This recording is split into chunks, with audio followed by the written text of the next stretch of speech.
Gentlemen, they call me Gardner Award and allow me to welcome you or rather introduce you to the very first segment of the Gardner Award live show. I tell you, this has to be your go-to weekly show, and of course we are here to make sure that we inspire, we connect, and we get to grow together.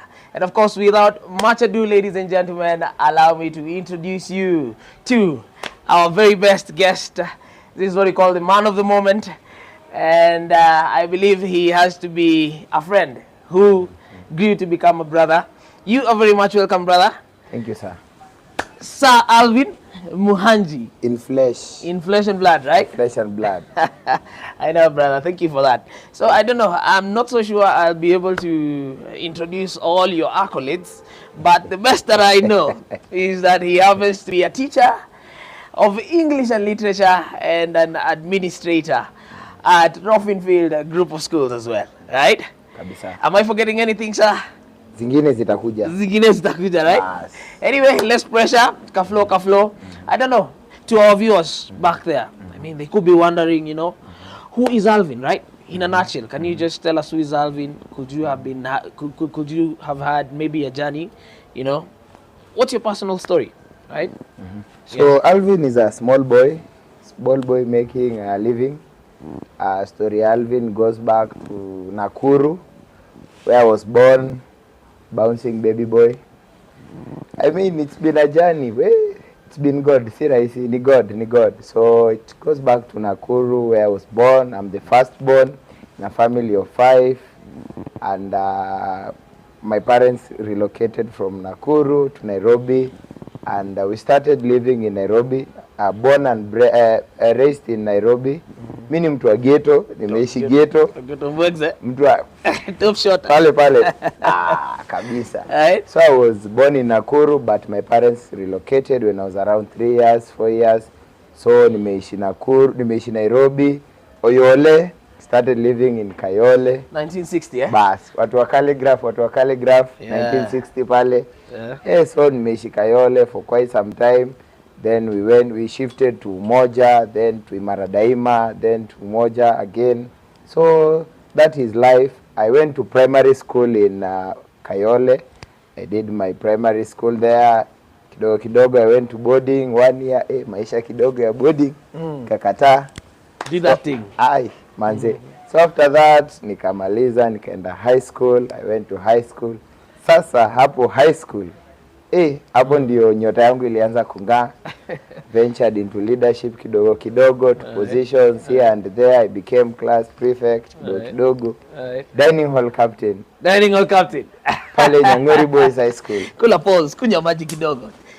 Pale Nyang'ori Boys High School. Yes, well, he gets to do that, ladies and gentlemen. I don't know, we are here courtesy of Brimac Hotel, located alongside Eastern Bypass, I tell you. And I don't know if you can see the view from the backside. All this happens to be Eastland, right? And Eastlando iko karibu na 1960, right? Hapa tu. Yeah. Tunaona mtaa tukiwa tu area. Right there, eh? Bas. Yes. So dining hall captain. Dining hall captain. I was dining hall captain in Nyang'ori Boys High School. Kidogo leadership kakaingia. By God's grace nika struggle, mati yangu ilifanya ile kitu. Right. Lakini nikaingia kampo. So I went to Catholic University of Eastern Africa. The Catholic University of Eastern Africa. But you went to campus. Na unasema mati yangu ilifanya ile kitu. Like it's not what I expected, but regardless, right, we move on. What was your expectation? Hiyo ni ya siku ingine. Nyuma ya 10. So I went to the Catholic University of Eastern Africa. Right. The only university that has the article there after UN. We are sorry.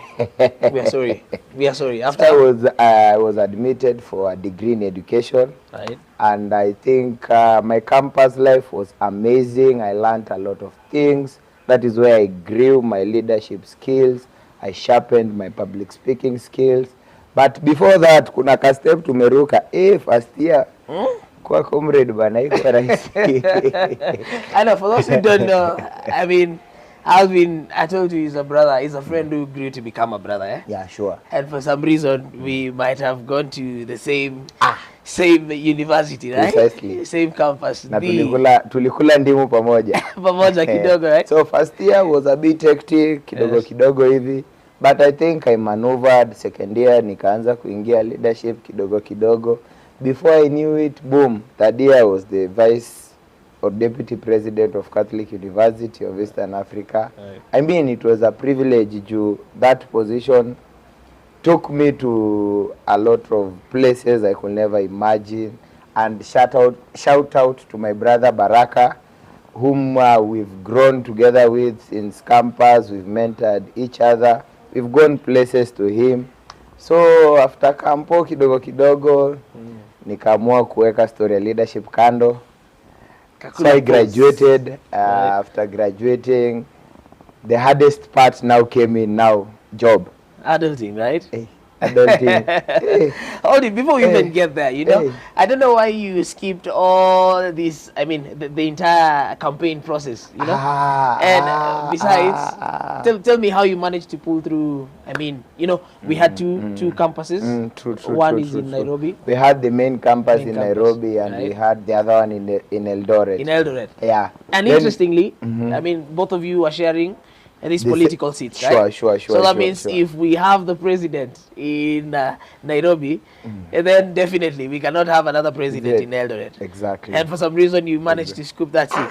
How was it? How did it go? I think it was very hectic. Now, number one, campus in politics in campus, especially in private universities, is very different compared to public universities. I think for public universities, you'll find like wanakuwa funded politicians, nini. But I think for private universities, it's a bit structured kidogo and a bit organized. But regardless, the university had numbers and you had to convince the masses.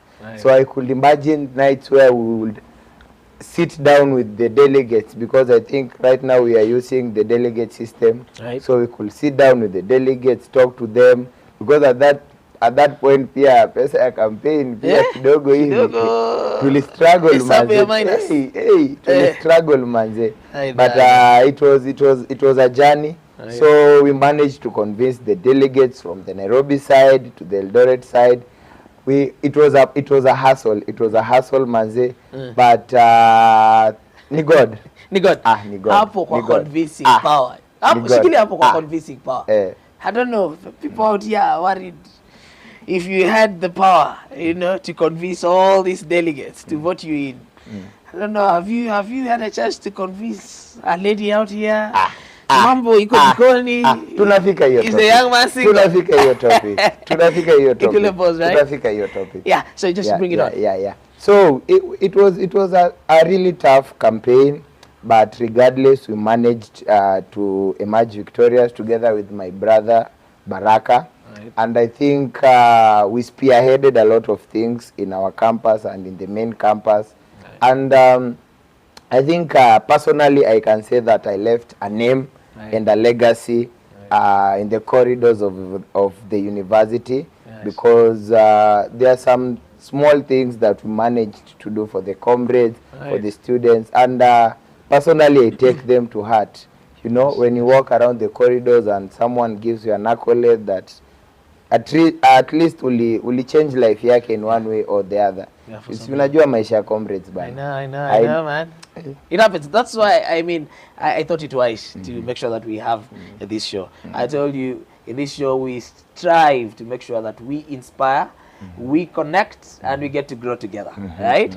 Yes, and I don't know, afterwards what happened in that same So we did well. I think we did one term.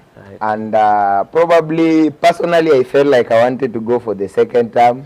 But you know, sometimes they say when something is too good, if you decided to do too much of something is poisonous. It's poisonous, right? So I felt like if I could go another round or a second term, probably I would spoil the achievements that I had done in the first term. So I mentored someone instead of me going back. I think I mentored a couple of leaders who followed me, and I think they took it very well and very swiftly from where we left. So after that, I graduated. graduation campus pia si rahisi. I know, Ndio ufike kwa graduation list. Mambo inakuwa. Hiyo story tutaongea Jumatatu. Niko moto. Yeah. So I graduated with the second class upper division, and I did education arts. Right. So I'm a teacher by profession. So after graduation, now that is where the hurdle is. Right. Kutafuta job. Ooh. But you know, there is a common misconception. I don't know if it is true or it is a misconception that teachers can never lack a job. Can never lack a job. Unajua, I don't know. For some reason, when I was joining campus, just allow me to say this. When I was joining campus, I mean, initially I was to become a lawyer, right? I look like one. Kilomengara hivi unakaa wakili. Kidogo hivi unakuwa judge. Yes, I was to become a lawyer. So I mean, since I had gained admission at Kwea and education arts, you know, that degree. So my dad did told me, let's get to Kwea. We do what? We do a transfer, interfaculty transfer, and then you pursue your dream, you know. I don't know where the rain started beating us, you know. But as soon as we got into that office, I think nimesahau jina huyu madam. It must have been a lady also, right? So the lady managed to convince my dad that this education course is good for me, simply because I'll not do what? I'll not tamak, man. Sijui lakini kiatu ijalala side moja. Bado. So unataka kusema sasa hivi tungekuwa tunakuita your honor. Your honor. My lord. You know? My lord. Your honor. Yeah. I can tell you, trust me. But all the same, anyway, I mean, overlooking all these things that we are saying, right? I don't know. What are those, you know, key moments that might have shaped, you know, your life or your journey as Sir Alvin Muhanji or Teacher Alvin, you know? I think my educational background, because I told you I'm a firstborn, and I think in any milestone ukiwa firstborn kuna watu wanakuangalia, your sibling. So if I'm a firstborn in a family of 5, definitely there are 4 other guys looking up to you. Yes. So when I passed my primary examination and I really felt an achievement going to high school, it really motivated my siblings as well to work hard. Right. The same achievement that I had when I joined high school, like it really felt nice knowing that at least someone is watching your steps. Right. Same when I joined campus. It really motivated my siblings. Now the big breakthrough came in now when I got my second employment. That is my current job at the Roffinfield group of schools. I mean, it was God sent, because it happened at a time where my life was a bit shaky. I know. It was taking a different trajectory, and I was there just wondering now what next. Ushaifika ile point yenye umekaa mpaka unajiuliza hapa kimeumana. Nilifika hiyo point kimeumana, like you finished school, and imagine before I finished school, before I graduated, I had secured employment first. Right. So after graduating now, I wouldn't go back to the same job, because now I had the papers and all that. But still, they say you still want to know what's next. Rock bottom. I know. What next? Just hold on to that thought. That is the big question. What next? Yes, just hold on to that thought, Alvin. Thank you so much for your inspiration. I know this is a challenge that many young people are going through out there, you know. True. Yeah, many young people get to pursue their, you know, degrees, doctorates, masters, you know, master's degrees. But at the end of the day, you know, to get to transform this paper, right, this solid paper that you've been given into real cash, you know, into real cash. Now that's where you know the real deal lies. True, right? True. And if at all you're out there, you know, you could be stuck in that position. Remember, we are here to inspire. We are here to connect. We are right here to grow together. All right. And even as we continue to just listen to this beautiful story of Alvin, my guy, I don't know. And to the audience there, mtu akikwambia ati degrees just a paper, mwambie ende print yake kwa cyber. Ndio. Wana degrees rahisi, my brother. Right. I mean it's an achievement of its own. Yes. Because from that degree comes a lot of sacrifice, right, in terms of time, right, in terms of energy, yes, in terms of finances, yes, in terms of your mental health as well, because sustaining around 4 years, countless number of units, countless right, number of hours, retakes as well, retakes, soup, and then you graduate, alafu mtu anakuambia ati degree is just a piece of paper. Mtu akikwambia hivyo mwambie ende print yake kwa cyber. What next? So it came to a point that sasa nimefika, what next? I really don't know what to do. Yes. I've graduated, nimemaliza shule, nishatoka ile job ingine, I can't go back. Yes. Niko hapo, I have my papers. Right. I don't know what next. But my brother, I tarmacked. By the way, I tarmacked before I got here. Lakini kiatu ikuisha sana. Ikulala sana. I remember I could walk to schools, yes, drop applications, yes, here and, yes, there. Yes. Now the funny thing with the dropping papers is you'll just drop and they'll tell you, don't call us, we'll call you. We'll call you, right? Yeah, I mean, that's always a polite way of saying, you know. Sure. No. But we thank God. Kenya, we know. All those people. Imagine mtu akikwambia ati don't call us, we'll call you. Yeah. Hiyo imeenda. But by God's grace, right, I think I tried Roffinfield, and I was so impressed. I was so happy. And just as I had said, considering the events that had happened that year, because that year that I got a job in Roffin, something happened that changed my life, which we'll also talk about. I know. And I was so happy. Right. I think I was so happy. And I began to think that finally my efforts are now paying off, you know. Sure. Yeah. Pale Roffin tukaingia, kijana kafanya mambo yake. Si unajua tu. kidogo. I got a small promotion as an admin there, deputy coordinator. And I mean, I couldn't believe. I couldn't believe, considering that I've been in the school for a very short period. And I think what I can say concerning that is, if you do something good, and you are sure that you are doing it out of goodwill, I think there is always someone watching. Yes. That is true. There is always someone watching. There is always someone watching. Na saa zingine hata kama hakuna mtu ana watch, hata God ana watch. God is always watching, right? Hata God ana watch. I don't know. You said you got promoted to deputy coordinator. Junior secondary school. Yeah, junior secondary. I mean, school. CBC, you know, the latest, newest kid in the block, you know. Bas. And I don't know. I'm sorry to say this, okay, but just because of lack of better better words, okay, there seemed to be some confusion back then, right? Not even just back then, but even right now, as we try to do to transition from the 844 system to the CBC system, right? And now here you are, Sir Alvin Muhanji, straight from Kwea Catholic University, the Catholic University. You land a job. 6 months later, you're promoted, right, to this very demanding post. And I don't know. There are people maybe out there who could be in that same spot, right? They feel like they're stuck in a very big, position that they might not be able to handle. The big question is, what gives you that drive? Every single day you wake up, in as much as you feel like this is a heavy burden, on my shoulder. What really gives you that drive to wake up every other day and just go and do what you do? I think for me, I'll start with passion. Right. I think if you are passionate about what you do, even if it is playing, even if it is hata kulala, if you are passionate about sleeping, you will sleep peacefully.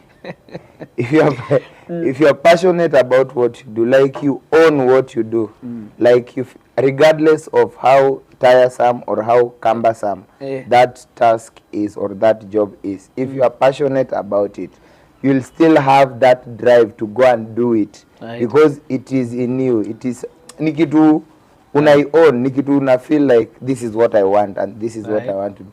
So I believe that passion drives me. Right. Passion really drives me.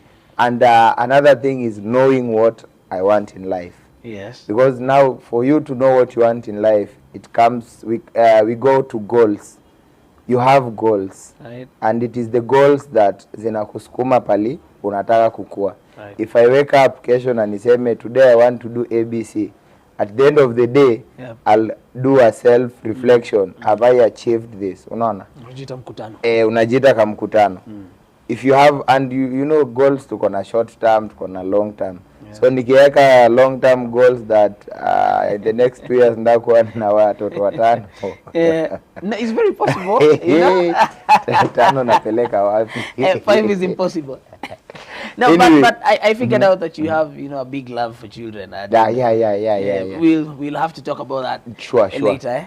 So if you have that goal and passion, right, if you know what you want, goal, knowing what you want in life, that this is what I want to do, this is what I want.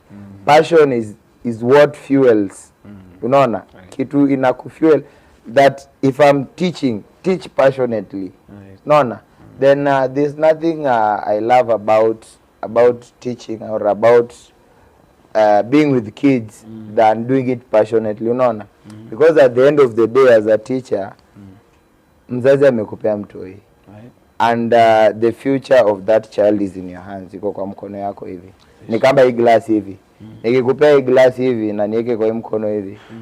Nikiachilia hivi sitaanguka na ivunjike. But nikishikilia vizuri itakuwa poa, si ndio? So that is like the work of teachers. Unaona? So mzazi amekuentrust na life ya huyo mtoi. So it is you to make or break that child. Right. Yeah. So if you are doing something passionately, don't give kids double standard. Don't give them less. Right, because at the end of the day, kama kuna watu, mimi nasemanga kama kuna watu watakuwa judge taashili kwa hii dunia, lawyers, wakili, lawyers, teachers, right, hata madaktari, even doctors. Because a lawyer will convict someone hata kama ako guilty. Na wewe ni lawyer na unajua tu huyu msee enyewe ame a crime. But because of, you know. But I was told that lawyers, they have nothing personal against the, you know, the complainant and the suspect. They only get to discredit the evidence, right? But all the same, whatever you're trying to say, right? It applies to teachers as well, because teaching goes back way to Jesus. Jesus was a teacher. Ndio tunaambiwa kwa Bible Jesus alikuwa a teacher. So as a teacher, if you are entrusted with the role of nurturing, with the role of teaching, with the role of bringing upbringing of kids, and then you decide that you want to interfere, or you decide that you want to do it differently, then ukimesa watoi, in future they'll come back to you. Right. And it takes me back to my primary teacher. Mwalimu wa maths. Ako wapi? Ama hapa ni wapi? Mwalimu wa maths hapa ni wapi? If you are viewing this, mwalimu wa maths, look at your colleague here. Angalia kamera hata mtaje kwa jina. Mwalimu wa maths, look at your colleague here. But I think my maths teacher Ben, really shaped my life. And to be honest, I've never been very good at mathematics. Let me tell you the truth. But I think that push, unaona hiyo push yenye alinipatia ilinisaidia sana in primary. Ilinisaidia sana. I went to high school, I still had that drive, ikanisaidia sana. In as much I wasn't good in mathematics, but at least that push from that teacher helped me a lot. Yeah. Well, I mean, we thank God, right? For all the teachers, our hearts go out to all the genuine and sincere teachers, right? Who get to do this on a day-to-day basis. Yeah. And of course, this is coming from, you know, a very honest place, right? Because you can tell, both of us seated here are teachers, right? So, I don't know. There's what you talked about, passion, right? And again, there's another existing word, you know, aside from that, is what we call purpose, right? I don't know what gives you, you know, that will to stick onto your purpose, you know. even though there is a lot of, backlash out there, or let's say there is a lot of, expectations, right, from other people out there. They could be negative or positive expectations, but at the end of the day, you need to stick to what? To your purpose, right?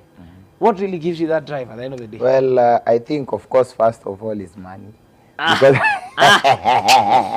what is money, right? The fact that you are in a well-paying job and you feel like you are appreciated through salaries and all that, it gives you that focus that you need. Then another thing is staying focused. Right. If you are staying focused in the job that you do, I think it gives you that purpose, because teaching is a calling, and I think I came to realize that enyewe si kila mtu anaweza kuwa mwalimu. Hata mimi nachanga nilijipata aje. Yes. But I think teaching is a calling. Right. Unaona? Right. So that focus, right, on your career, that focus that you give will determine what will come out. Unaona? Right, right. What you give, there's this a common saying in English is what you give is what you get. Right. Unaona? It's like a donkey. Unaona donkey kuna vile uki overburden sana itaenda. Ni kama hata gari. Gari ukijaza sana itaenda. So what you give is what you get. Right. Sawa? Right. If you give A, you'll get A. Of course. There's no point you'll give A, you get D. And there's no point you'll give D, you get A. Right. So what you give is what you get. Right. So staying focused on the job, right, knowing what you want. Right. Yeah. That's the key. Thank you, sir, for that. I don't know. I just remember that we have active online followers. I tell you, they have been buzzing my phone. I don't know. They have never seen me on television before, so. Mambo ni live. Yeah, Mambo ni live. They're constantly trying to call me and contact me, but I'd like to urge them to do what? To reach out to our online active social media platforms, which I'll be going through shortly. I can see we have very, very nice, wonderful feedback from our online viewers. But before we get to do that, I don't know, maybe you can just tell us, where do you see yourself in the next 2 or 3 years? Most probably in the next 5 years. Could be long term. Where do you see yourself? First of all, I want to grow career-wise. Right. Probably I might be a director. I love that. I love that. Right? I think growth is important. Right. And I want to go back to school first and foremost, and I want to grow professionally. Right. Because as I grew up, maybe I've never seen myself as a business oriented. I think I've always been career oriented. And I remember when I was in campus, when my friends were trying to find sources of income, people were trying to sell things here and there. Maybe I was just there. And I think that is what pushed me into leadership. But you were able to sell agendas, at the end of the day. Akili mtu wangu. True. So I think I'm a career-oriented person. Yes. And I believe in the career that I have taken. And I think I would want to become an educationist in this republic. Right. And I am really working hard towards ensuring that is well aligned or that is achievable. So in the next 2 to 3 years, probably I would have grown career-wise. Right. And I don't think if I'll be the same person. Right. And God knows I'll be in a better position. I'll still be a trophy or even better. Right? Yeah, man, ladies and gentlemen, boys and girls are watching us from every corner of this world. I tell you, watch this space. Watch this space. This happens to the rate at which we are coming. Yes. Amwezani. This is a great man seated right here in front of me.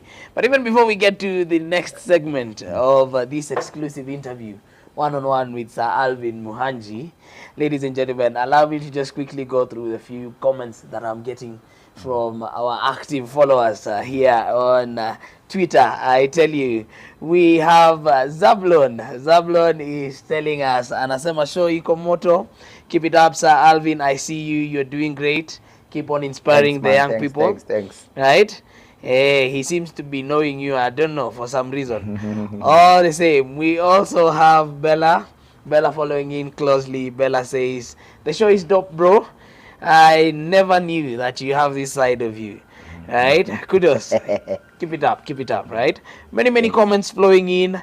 Keep them coming across our social media platforms. On every platform, they call me the Gardner Award live show. And of course, without forgetting, your super MC, super host, Gardner Award, right here on stage. Now, my guy, let's get back to this, what we call exclusive interview. I don't know. Back then, when I was in Standard 1, I believe so, Standard 1 all the way to Standard 4, or let me say grade 4, right? You know, sisi ma Gen Z. Hii mambo ya CBC iko tupata tukiwa darasani. You know, it was standard. Right. I used to hear people saying about or talking about, you know, I mean, the Kibaki legacy. I'm not trying to bring politics into this talk, right? Yeah, and for some reason he might have, you know, come up with, you know, the 2030 Kenya project or 2030 vision for this great country of Kenya. And I don't know, maybe right where you are, you know, or from where you are seated from. Do you think, you know, there is a perfect legacy that you can leave for the great learners of this republic, not just at Rofin? Definitely, right? definitely. Yes. There's someone called Ominde, and I think go deeper. Ominde, if anyone has gone through the education system, right, knows about Ominde. Right. And he was appointed in one of the educational reforms commission in Kenya. I think that was very long time ago. Right. But up to this point, he's still relevant. And I would want that aspect as well, that years to come, I'll have an impact in the educational sector, because I told you I want to become an educationist. Be it a director, right, principal in right, the Ministry of Education. Right. Who knows? Maybe I might be the cabinet secretary for education. Who knows? Ladies and gentlemen, boys and girls. CS Education 2052. Watch this space, Make sure you watch this space. I think the purpose of every man as well, or every great person, is to leave a legacy, so that while you are gone, people will say so and so did this, so and so was here. You leave an impact. Right. And I think through my career, I intend on making reforms, right, coming up with the policies, so that at one point, those who are now, I'm told sahi tuko Gen Alpha. Uko nyuma. Niko nyuma. Tuko Gen Beta. Gen Beta. Is it Beta or Beta? Gen Beta inaanza 2025. Tushatoka Alpha. So leo ukifanya ile kitu ukiwa na kama junior ni Beta. Gen Beta. Gen Beta, right? So the Gen Betas wakifika hiyo time when they get to university, at least they'll find things aligned. So I want to take part in reforming education in this country, because I think our education system, to be honest, might have a few gaps here and there, but they're really trying, because I remember when CBC was being implemented, it had a lot of ish, and because Kenya didn't have enough funding, because CBC is a very good curriculum, but when it comes to implementation, it requires a lot of resources. That is in terms of teachers, in terms of the facilities, in terms of the books. It requires a lot of resources. So we are not at that par ile yenye we can sustain kabisa. And at the beginning it was like a trial and error thing, you know. Bado haikuwa imestabilize, but kaende. We decided kaende. So we picked it up very well, and it seemed to be working. I think I love CBC because it is competency based. You are focusing on the skills of the learners. Because like kama 844 manze, I was just thinking out loud that if you've done well for the past 4 years, then time ya mwisho ya form 4 ugonjeke or something happens, and you fail your KCSE, I mean that's the end of you. You know, you are doomed. So I think CBC is competency.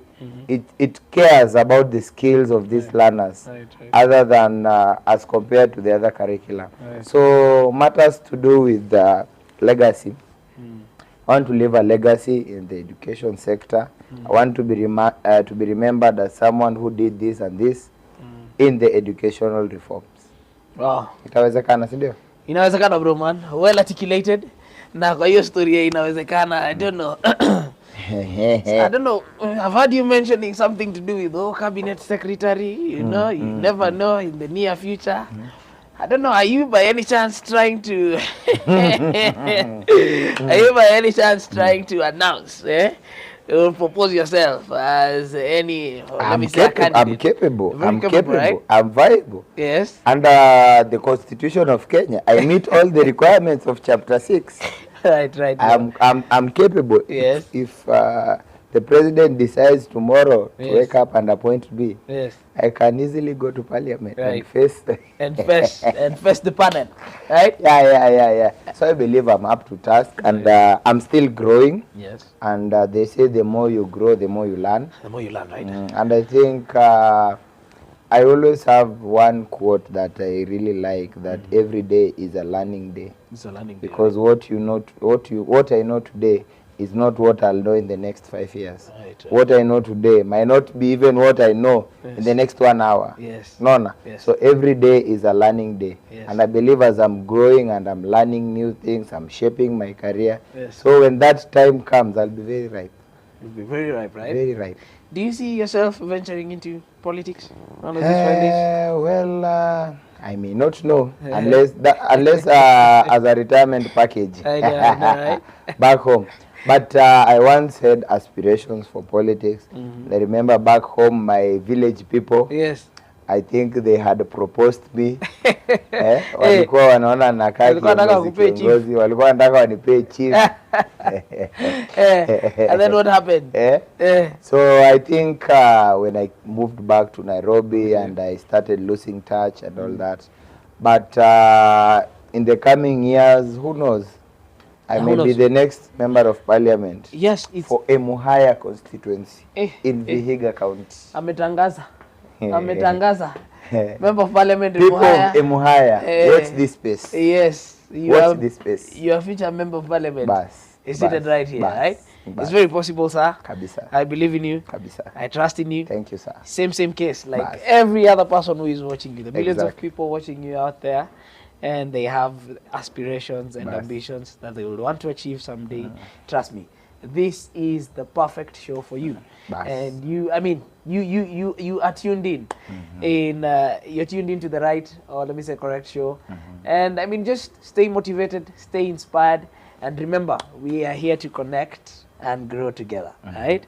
So I don't know, maybe in the interest of time, because my director could be trying to signal something in my ear, right? Maybe we can just get to know, if at all you have a few mentors, right, who seem to inspire you, right, out there, you know. Could it be in your professional life, right, in your in your personal or private life?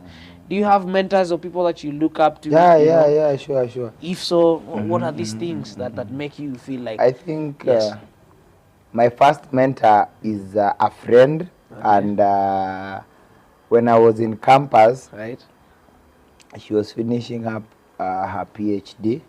Shout out to Dr. Vicky Cherobon. And I think at one point we were colleagues when I was doing my attachment. Right. And she really inspired me, and I think seeing a very young lady pursuing a doctorate was something inspiring. And I think I felt like this is what I want, you know. And that aspect of you being called a doctor, not really doctor hospitali, but a holder of philosophy, doctorate of philosophy. Professorial. Professorial. Ile yenye wanaweka DR na kadota hapo. Doctor. I think she inspired me, then considering she's also in my field. Right. She has a PhD in curriculum studies. Nice. From the Catholic University as well. and I think she really mentored me, and she has been giving me career guidance. Right. And in fact, when I wanted options to pursue my masters, Right. I think she gave me quite a number of options. Mm. I also look up to my uncle, who is a doctor, Mm. Dr. Karume. Shout out to Dr. Karume. Okay. I think I've also seen his journey. Right. He started his PhD quite some time, but he has been going on with it, and I think he completed it like 2 years. Then someone who I look up to again is my mom. Shout out to my mom. I think if there is a lady who impresses me, is that lady. I think, I mean, she will do anything Right. for the people she loves. Right. And I mean, that is what I want to do. That is who I want to be. Right. That you sacrifice your all for the people you love. Right. You give your best. Yani unajitoa kabisa to give your best for the people you love. So to my mom out there, shout out to you. You are really doing a good job. I'm proud of you. Right. So she's really, I look up to her every day, and mpaka kuna point nafikanga najiuliza, una surviving aje? How do you manage to do all this and still keep up? So she's a strong lady. Yeah. It's what you call strength of a woman. Bas. Shout out to Mama Alvin as well. I'm sure she knows me from wherever she will be watching this live show. I know she's tuned in. She's tuned working. in, right? We thank God for her. Shout out Mama Alvin. These are your sons here, and they have your best interest at heart. And thank you for always being there for us. So, my dear friend and brother, I don't know. We are almost coming to the very end of this show. Okay. But before we get to do that, allow me to just take on a few comments from our followers. Yeah, sure. Active followers online. And even as I get to do that, I want you to prepare something small that you can tell both, I mean, the people, the viewers who are watching this show, both young and old, is there something that you can tell them, to keep them going, right? There could be somebody out there who is on the verge of, committing suicide right now, very suicidal. But for some reason, they might have stumbled upon this show, and maybe you can say a word, and change their lives. Sure. But hold on to that before you get to do that. I'll give you that chance. Just allow me to go through the few comments that we have from our online viewers, and then I'll give you a chance to do that. Sure. Right? So I see Osoro from Utawala says our guest is educative. Amenigusa hapo kwa mwalimu wa math. Mwalimu wa math sijui alifanya nini, alifanyianga nini wanafunzi, but shout out to all the teachers of mathematics out there, right? Osoro anasema mwalimu wa maths hapo amegusika, right? Hapo ndipo. Right. And Steven as well, all the way from Lunga. Steven says the show is on fire. And very, very motivational words from the speaker. I tell you, I feel motivated, I feel inspired. That is Steven. Steven amesema umemgusa sana, right? Yes, and of course, finally, even before we get to wind up on this, Kama wa hapa nyuma, a very lounge, hapa Amani stage. Kama anasema next time, make sure that you drop the link on time, right? So that we can get to receive this educative content, educative and entertaining content. Yes, and of course to our viewers, we would again like to really apologize and thank you for your patience, for staying in tune for this very, very show, even as we get towards the very, very end of the show. Before we get to do that, right? And even before I get to give you, actually, let me give you that chance to say something to them, right? And just motivate them. Give them that final word. Look into that camera straight. Tell them something. This is my camera. Yes, that is your camera, sir. I think to the young people out there, don't give up on your dream. And what I believe is that every human is unique. Every individual is unique. And don't compare yourself with others. Each day at a time. I think my mom taught me one thing, and I think I'd like to share it here, that take each day at a time. take each day as it is, because the moment you start living 3 years in one day, it will be impossible. The moment you start living 2 days in one day, it will be impossible. So each day also comes with its own fare, with its own share of troubles, with its own share of success. Enjoy the small achievements, Right. and embrace failure as well, because those are minor setbacks. They say in English, we teachers say that Go deeper. minor setbacks prepares us for major comebacks. Rudia then. Minor setbacks Yes. prepare us for major comebacks. Major comebacks, right? So you might be having a minor setback in your life, something that has taken you back, but know this, that thing is preparing you for something bigger in your life. Right. So minor setbacks prepare you for major comebacks. Right, That right, is it. right. Thank you for those very, very inspiring professorial words. I think you deserve that title. That title looks good One day I'll on be your name, Professor right? Muhanji. Yes, thank you, sir, for honoring us with those words. You're welcome. And thank you again for honoring this visit. You're welcome. Allow me to say that I'm so honored for you. I mean, I'm so honored that you gave me the honor to host you for my premiere show. This happens to be the very first show, I mean, under this segment, the Gardner Award live show. And I am so sure if you stay tuned, then you should be ready to receive more and more engaging and entertaining content on your #1 live show, the Gardner Award live show. And even before we get to wind up, on that note of minor setbacks, prepares for major comebacks, my dear brother. I don't know, could you be a young person, could you be an old person out there going through it all and, you know, just feeling like life is doing that thing to you right now? I always feel like, you know, Gardner is a multi-talented individual, you know, a jack of all trades. Sure. I get to do many things at a go, right? So besides, or other than being a super show host, I also happen to be a super MC. You should feel free to contact me or reach out to me one of these fine days if at all you're looking for an MC to, of course, host your show and make sure that it is captivating. At the end of the day, I was talking about people who feel that they are so low or so down. And of course, me being Gardner, a jack of all trades, I happen to come with my guitar on set.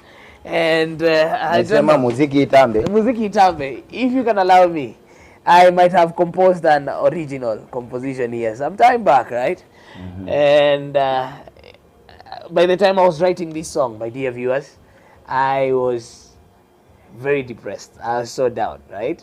But I managed to do what? To overcome this, of course. And I got inspiration from my friends, my family, you know, family members, many people that I used to interact with. So if at all you have a burden, you know, and you feel like you're going down the drain, find somebody to talk to. And if at all you cannot find somebody to talk to, and then always get back to this very same show and listen to this tune. Because I believe they say music is what feelings sound like. And this is what I'm about to give you. So coming straight from my heart, ladies and gentlemen, Gardner Award, I present to you, is this how it feels to be depressed? So stay tuned. I feel so down, so low, so gloomy, dejected, pressed down, so gloomy, dejected. Is this how it feels to be depressed? Is this how it feels to be depressed? My heart is so heavy, I'm down in the dumps. I'm hiding on my craving, so I weep in the dark. Is this how it feels to be depressed? Is this how it feels to be depressed? My heart is so heavy, I'm down in the dumps. I'm afraid I might cave in, so I weep in the dark. Is this how it feels to be depressed? Is this how it feels to be depressed? I know, life can be so tough sometimes. We all don't get to laugh all the time. I'm trying, even though I have a rough time. I keep on hoping that help will come at the right time. I know, life can be so tough sometimes. We all don't get to laugh all the time. I'm trying, even though I have a rough time. I keep on hoping that help will come at the right time. Yes, ladies and gentlemen. Karibu nikuwa depressed. Thank you. I don't want you to be in that state. That's why I sang, so that you can get out of that state. Thanks, So man. if at all you're out there and you feel like you're going through it all, trust me, there is always another chance to try things out. All right? And of course, to my active online viewers, trust me, if at all you want to see me playing another song during our subsequent shows, then feel free to tag along and put your request on the comment section. Then I'll be more than happy to do that for you. And of course, ladies and gentlemen, at this juncture, with all powers vested upon me as the super MC or super host for this particular segment today, allow me to wish you the very best in your endeavors. And even as you get to rest this evening, I wish you the best of luck. Thank you for tuning in. See you next time. Same place, same location, different guest, same host, same time, same energy. Let's do it again, ladies and gentlemen. Adios.